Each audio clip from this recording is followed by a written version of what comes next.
Napakaganda po ng umaga dahil po bumababa na po ang presyo ng lalo na itong diesel. Oo, 2.45, 2 pesos and 45 centavos, tama ba? Sa gasolina, 3 pesos. Uy, malaki ito and 5 centavos. Wow.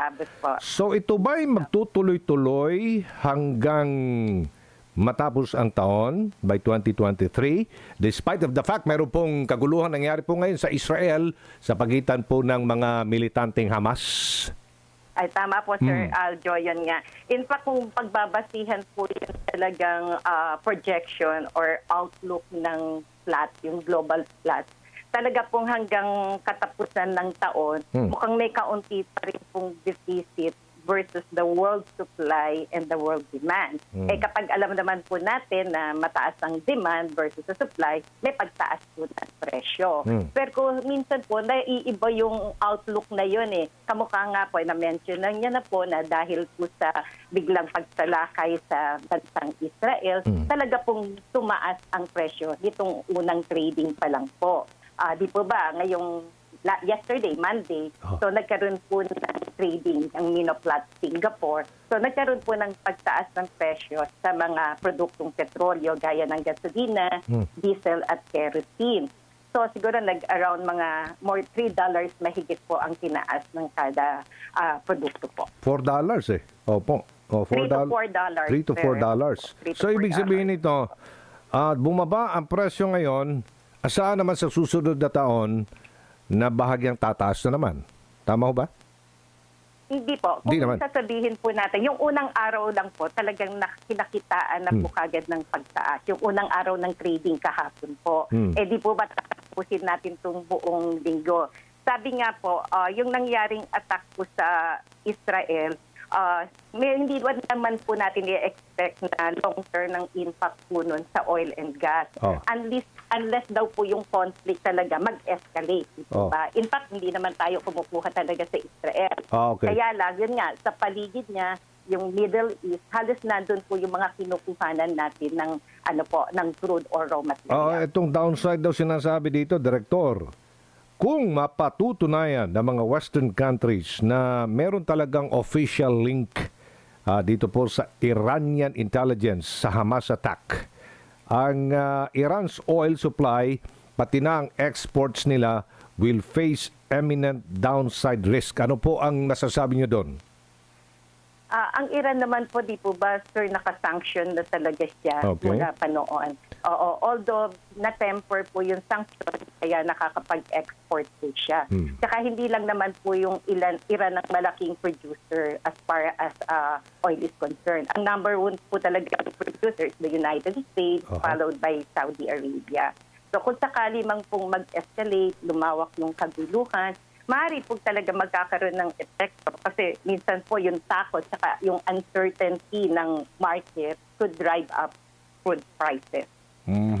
Pero nakikita ninyo dahilan dito ngayon ay lumalakas yung dolyar dito sa batay, dito sa natanggap nating report at yung pong tumamlay ang oil demand sa ibang bansa. Tama ho ba, ma'am?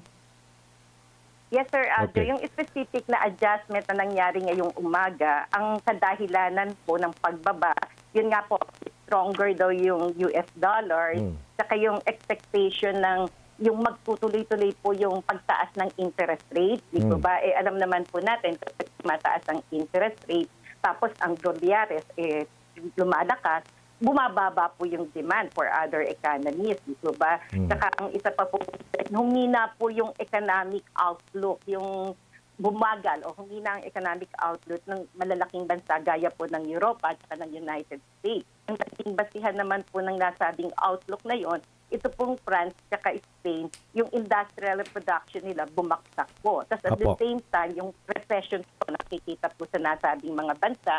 Tapos the United States naman po, tumaas po yung claims nila sa unemployment na benefit. So, yun po ang kadahilanan bakit nakaranas tayo ng rollback ngayon.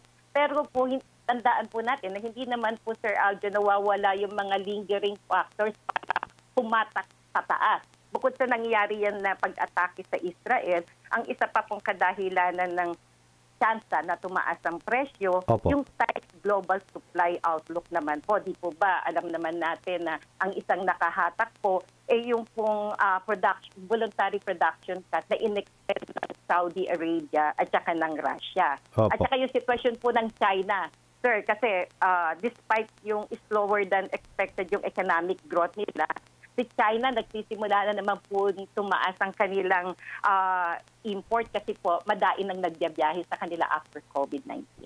Okay, so ano po nakikita ng DOE sa inyo pong monitoring dahil ganoon naman talaga ang mandato po ninyo. Isa sa inyong mga mandates ay i-monitor ang presyo.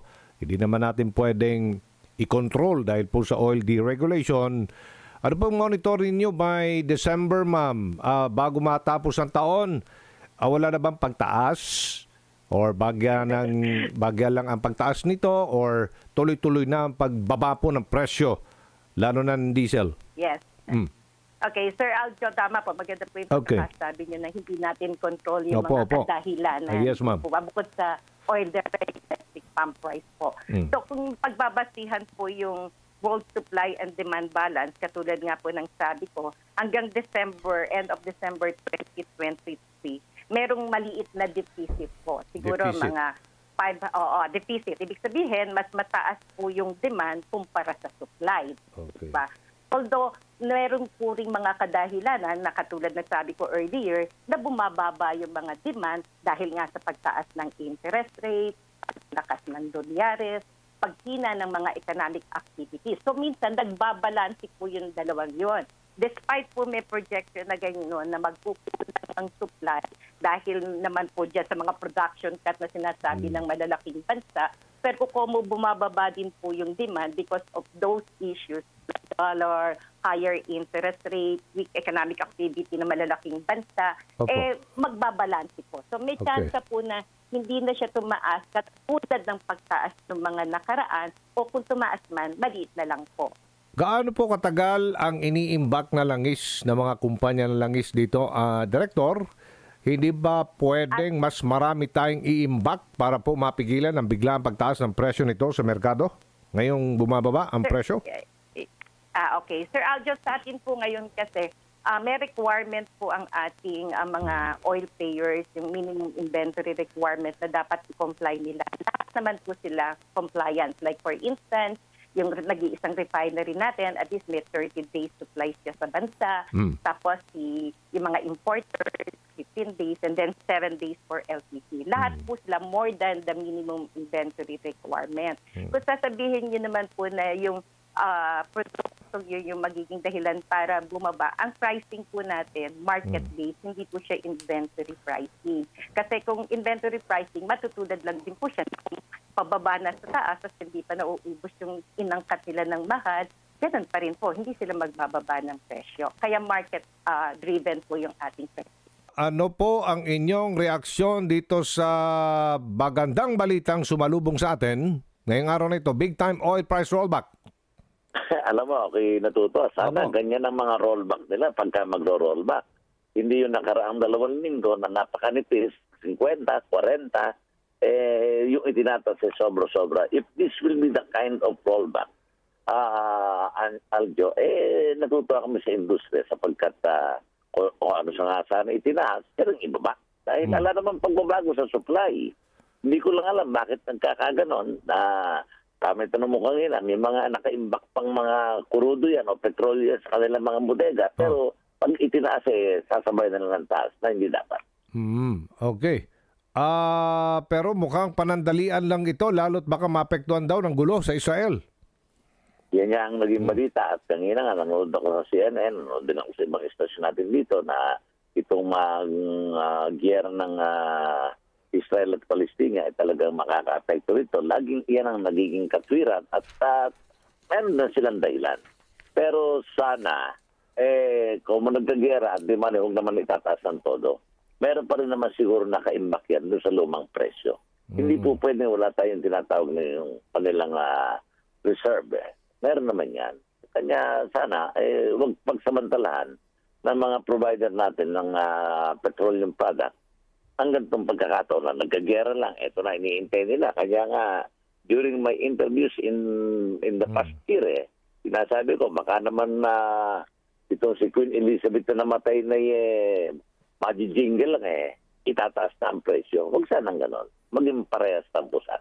Okay. Dito naman tayo sa ipinatutupad na isang 1 peso pisong provisional fare increase. Kumusta po ang implementation sa mga miyembro ninyo? Yan ba'y malaking tulong sa inyo? Alam mo, Aljo, yung piso na yan, kami ang mga petitioner dyan, ang Pasang Masta, Alto dapat ang ako. At yan nga, pinasasalamatan na ang mga chairman na suspinde at ang mga board para doon sa approval ng aming 1 peso. Ito'y malaking tulong na rin sa aming hanay. Although parang hindi pa rin kami tumarehas doon sa 11 taas ng presyo ng petrolyo na kung saan nawawala ng kita ang ating kasamahan sana po na mahigit 500 piso.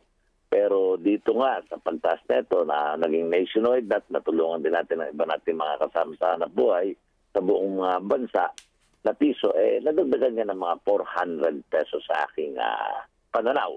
Sapagkat ako'y may basihan dito, kaibigang Aljo, dahil ang pag-aaral dyan sa University of the Philippines dito sa Transportation sa UP Center for Transportation Studies, ang ating mga traditional na jeep during the pre-pandemic, talagang nakapag-paper ng 400 passengers a day. At since may mga modern jeep tayo ngayon na mas malaki ang capacity, sabihin natin mga 500. Kanya yung taas piso, na pasamantalang taas piso, tulong niyan sa aming hanay at yan kapaki-pakinabang sa akin. Pero tuloy pa rin ang hiling ninyo na 5 piso na dagdag sa minimum fare sa jeepney kahit na bumaba ang halaga ng krudo ngayon. Ano po update dyan, Ka-Obet? Tuloy pa rin yan, kaibigang Aldo, sapagkat nakareset namin ng November 7 doon sa aming main petition ng 5 pesos. At di rin ginambord yan. At yan nga, gusto ko lang ipaalam una sa punto asentado na yan 5 piso hindi naman i-approve ng board. Subject for hearing, kanya nga mo ipaglilitis para pag-usapan ng mga bagay-bagay. Ba't ba 5 piso hiningi namin? Kung meron ba kaming sapat na mga ebidensya to support our petition na kailangan namin yan. Kanya yan pagkaso parang medyo mahaba-habang talakayan at alam ko rin naman pag i-approve, hindi lang 5, baka mamaya 2 o 3 o 2 piso, palagay ko itatanggapin namin yan sapagkat talagang kailangan. Ano naman po ang inyo masasabi sa pagkakasuspinde ni LTFRB Chairman Teofilo Guadis dahil ba yan sa posibleng maantala ang pag-approve ng anumang dapat niyang i-approve at itong maraming accusations po sa kanya, mga akusasyon ng katiwalian? Naturalmente na magkakaroon ito ng mga pagkaabalan doon sa mga ibang papeles na nasa kanyang lamesa. At dito naman sa pagkakasuspende, iginagalang ko po ang ating Pangulong Bongbong Marcos sa suspension order na ginawa niya kay Chairman Jojo Guadis. Pero sana, alam mo kaibigang Aljo, ay whistleblower, itong kanyang executive assistant. Dati. Kung lahat po ng sasabihin lamang ng mga tinanggal na mga executive assistant, paniniwalaan ng ating pamahalaan, hindi na magiging matagumpay ang ating mga kalakaran sa mga ganyang sistema. Hindi po dinidepensa si Chairman Guadis. From the time na LTO, the regional director yan, kilala ko na po yan hanggang ngayon, hindi po corrupt na tao yan. Ganun pa, hinihilig dito, dapat ito'y magkaroon ng formal na investigasyon. Sapagkat yung aligasyon ng kanyang dating itong si Jeff Tumbado, para bang ang nangyari ito, condemned without trial, pag sinabi na bang gano'n, kasalanan niya na. Hindi naman ho gano'n. Dahil meron naman proseso ang ating batas. Meron tayong due process. Kanya lang, siyempre, dahil napakabigat na akusasyon, from LTFRB, nangingi si chairman ng 2 milyon para doon sa mga regional director at sa mga iba pang mga transaction sa LTO, dinadala sa DOTR, pati Secretary Bautista nasabit, pati na ang Malacanang, ayon doon sa kanyang aligasyon. Pero dapat po iyan ay magkaroon ng formal na investigasyon, malaman kung sino ang corrupt, siya ba o si chairman. At kung corrupt ang mga ni chairman, dapat talaga matanggalis sa pwesto. Pero dapat bigyan ng pagkakataon ang mga nasa ahensya ng ating pamahalaan na bigyan din ng pagkakataong makapagpaliwanag, bigyan ng tamang panahon para naman mapatunayan niya sa sarili niya na siya'y malinis o siya'y kurap.